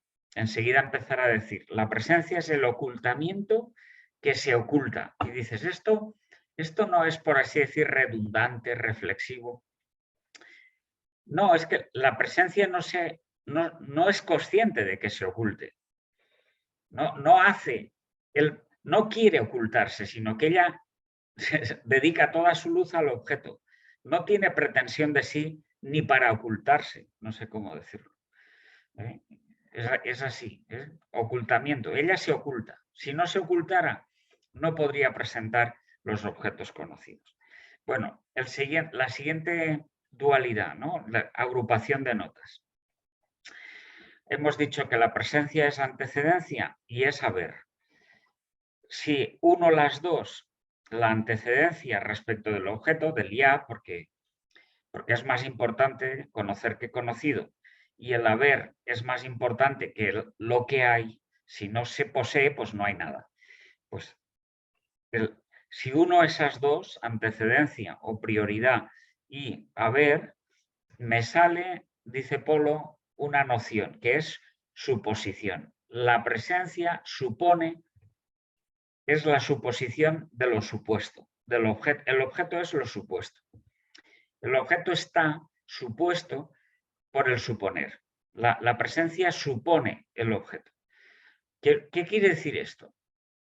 Que hace las veces de la realidad. Vamos a ver, las realidades están en lo real. Cuando conoces las realidades tienes objetos pensados. ¿Y dónde están esos objetos pensados? ¿Están en la realidad tal como la realidad es? No. ¿Dónde están? Están en la presencia. Por tanto, la presencia hace las veces de la realidad. Está suponiendo los objetos pensados, poniéndolos de otra manera a como están en la realidad. ¿Se ve un poquito? Se ve un poquito. Bueno, es complicado esto, pero se ve. Bien. Entonces ahora lo que hace Polo es aunar las cuatro notas. Después de decirte que las ha agrupado de dos en dos, ahora las aúna todas. Y te dice que la presencia es el suponer ocultándose lo que hay ya inmediatamente abierto. Tú esto se lo dices a un transeúnte y le fundes sobre la marcha. Pero tiene su aquel. Polo es muy astuto, ¿no? Acto respecto del objeto. Umbral respecto de la panorámica. Apud o cabesí respecto de lo que hay. A priori respecto del objeto. Todo eso, ¿qué quiere decir? Quiere decir que la presencia se da a la vez que lo presentado, que la presencia no constituye, no trabaja, no conforma en el sentido de construir, no es cinética, sino que se da a la vez con el objeto. Y lo presentado se da a la vez que el presentar. Se vinculan intemporalmente, sin espacio. ¿Qué quiere decir que la presencia se oculte? Pues que la presencia no se conoce a sí misma, que no hay reflexividad. ¿Qué quiere decir que el umbral conoce la panorámica? Pues quiere decir que el umbral no se conoce a sí mismo, que se oculta. El umbral está presentando lo otro que sí. Él está ocultito para sí. ¿Qué quiere decir que se esconde? Que la presencia no comparece, pues que si no se escondiera, pues sino que se presentara, solo conocerías a la presencia y no conocerías ningún objeto conocido. Si solo conocieras la presencia, al final la presencia sería lo único conocido. Tendrías solo conocimiento de eso, de nada más. Sería absolutamente imposible conocer nada más. Se ve un poquillo. Esto es muy bien. Si te detienes, se ven las ventajas. Bien. Pues no tengo más. Es decir, en el fondo es que la dualidad que tenemos entre manos con tanta descripción por parte de Polo te está diciendo que la presencia es el gran favor a lo conocido. La presencia está enteramente a favor de lo conocido. Que sin presencia no cabe nada presente. Bueno, pues no diría nada más. Esto. No os canso más. Una Sí, preguntita, no sé. Juanfer. Cuando sí, y a mí siempre me ha entrado cierta sensación de duda cuando se habla de la suposición, que la presencia supone el objeto. ¿No hay ahí como un rasgo de a priori, de subjetividad, de que es el que, digamos, el sujeto que pone la realidad, o la presencia la que pone la realidad? ¿Por qué esa presencia supone y tiene que coincidir con la realidad? A ver, suponer no significa poner, sino poner es una... A ver, el lenguaje es con movimiento, el lenguaje es cinético, todo el lenguaje es sensible, con movimiento y describe las cosas que se mueven. Suponer no quiere decir poner, es decir, voy a poner el objeto, como quien pone un libro en una estantería, sino que cuando me ejerzo la presencia mental, ya está el objeto supuesto en mí, que soy quien lo hace posible. Pero el hacerlo posible significa que cuando yo lo ilumino, ya está iluminado. No hay proceso. Hacerlo posible, condición de posibilidad, no ejercicio mecánico o transformador. Se ve un poquillo, no sé.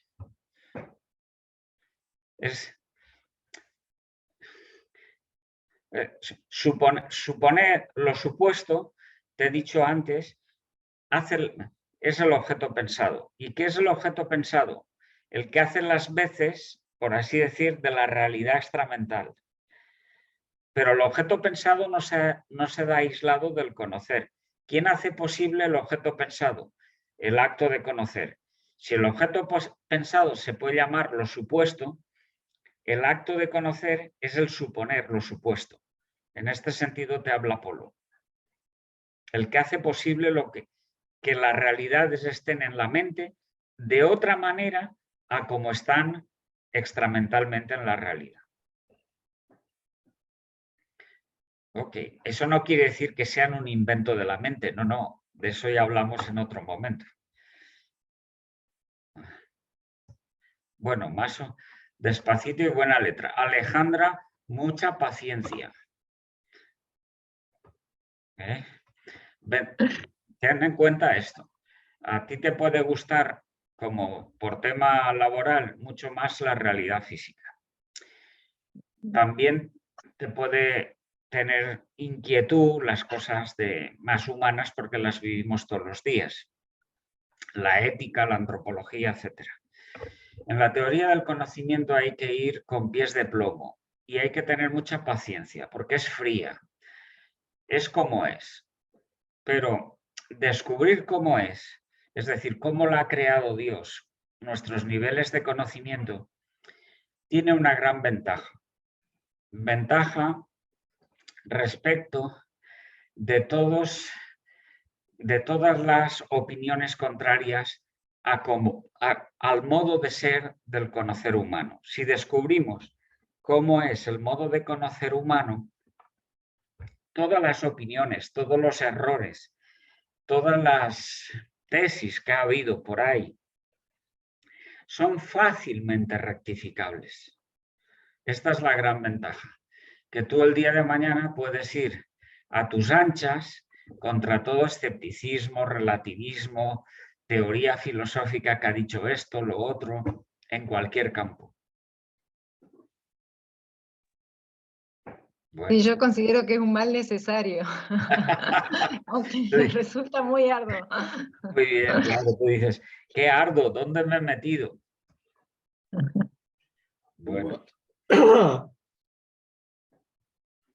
bueno, Luis, No, yo estaba pensando, pero es que ya es hora de acabar, me parece, ¿no? Estaba pensando en que yo entiendo ahora, pero solo ahora, quizás solo a partir de hoy, pero quizás a partir de ayer, por qué en el siglo XIV dejaron de atreverse a continuar el proyecto filosófico de conocer la realidad en sí, ¿no? Y entonces, ¿qué pasa? Que hoy nos encontramos con dos límites, ¿no? O sea, y por eso la teoría del conocimiento nos parece difícil, ¿no? O sea, es necesaria, pero es difícil. Uno, porque, como diría Polo, tenemos inepcia teórica, es decir, sí, que señor. desde hace 6, 7 siglos que estamos con un vacío mental, o sea, más que límite mental, un vacío Un vacío mental, ¿eh? completo. En Y todas luego el otro es el asunto de, o sea, aparte de la inercia teórica, es que como tenemos saber científico, y el saber científico es de naturaleza mítica, ya no sabemos pensar en serio, ¿no? Es decir, que hemos perdido el nivel sapiencial filosófico. Entonces, ¿qué pasa? Que nos cuesta el triple, ¿no? O sea, nos cuesta el triple coger la teoría del conocimiento para recuperar sí, el proyecto que se quedó estancado en el el siglo siglo XIII, XIV tal o el cual. siglo Ahí XIII. Polo, cuando empezó a dar estas lecciones de teoría del conocimiento, él mismo nos decía, ¿no? Hay que retomar la teoría del conocimiento de manos de Aristóteles tal como él la ejerció y tal como los que la revivieron, que son sus grandes comentadores en el siglo XIII, la dejaron. Es decir, la retomaron, hicieron lo que pudieron, progresaron en alguna línea distinta de Aristóteles, pero después de ellos, colapso. Y tenemos un impasse de espera de más de 7 siglos, en el que no solo se ha dejado de progresar, sino, como tú dices, pues se ha, por así decir, la gente obcecado en derroteros que no suben de nivel. Exacto. En derroteros que, tanto en filosofía como en ciencias experimentales, proceden de una manera que no posibilita el crecimiento en los diversos niveles intelectuales humanos. Con lo cual hay que hacer pues una especie de eso, de saltarse esos siglos, no casarse con ellos e ir a más, siendo pacientes, claro. ¿Y qué Pero pasó? por eso nos cuesta Polo, digo, porque no Sí, tenemos el El, nivel mental correcto para Juanfer, leerlo, ¿no? el nivel que se ha desarrollado es la razón generalizante, sí, sobre ¿no es todo en la cierto? modernidad, tanto para la filosofía como para las ciencias experimentales. Hay mucha razón práctica también, pero también dentro de la razón práctica, todo lo que son las hipótesis juegan con la generalización, con modelos mentales.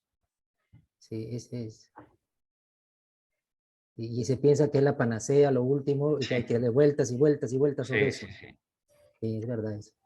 Bueno, ya hemos visto que había la confusión de praxis con kinesis, lo de simultáneo con proceso. O sea, hoy han salido muchas de estas confusiones, ¿no? Sí. Pero la gente no sabe que hay confusión porque no tiene la alternativa. También creo que lo que pasa es que cuando se quiere salir o subir de nivel, como estás en la generalización, tienes una perplejidad que te paraliza, un sentimiento de querer quedarte allí, ¿no? Claro. Y no sales, ¿no? Yo pienso que produce perplejidad darle vueltas. Quieres buscar algo más diferente, pero como ese nivel no da de sí, te quedas paralizado, ¿no? Ya no sabes, ¿no? Y no sabes que hay que abandonarlo, ni estás Claro, enterado de eso. claramente. Sí, eso es. Esa sensación que esa es producto de ver que a través, lo has dicho muy bien, de que a través de generalizar cada vez más, no topas con los temas reales más importantes tal cual son, sino que tienes que abandonar ese modo de conocer. Sí. Porque eso es, al final, va a más, pero no escarba. Ujú. No es claro. No, no, La sí, sí. generalización progresa, pero no profundiza. Sí, es verdad. Con lo cual Sí, uno sí. se queda perplejo. Sí, se queda perplejo. Eso me pasó a mí. Ese sí, Polo me sacó. Genial. Bueno, pues nada. Gracias Entonces nos por vemos. vuestra inmensa Chao. paciencia. Seguimos. Muchas gracias, Juanfer. Mira, ha aparecido la vocecita dulce de María Elvira. La vocecita, te seguí todo el tiempo, muy interesante. Voy para pensar mucho todo lo que has dicho hoy. Bueno, lo has Bueno, dicho. ahora vamos a utilizar la grabación para... Sí, exacto. O sea, para lo volver. que no es real, el tiempo cíclico. Con la grabación conseguimos el tiempo cíclico. Así que volvemos a ver la mismidad, ¿no? El María eterno Clara, retorno. pégale la fiebre al Serafín. Bueno, María Clara, saludos Adiós a todos. también. Gracias. Alejandra, Gracias a saludos todos. Muchas gracias, muchas Gracias. gracias. Chao, chao. Gracias, profesor. A ti.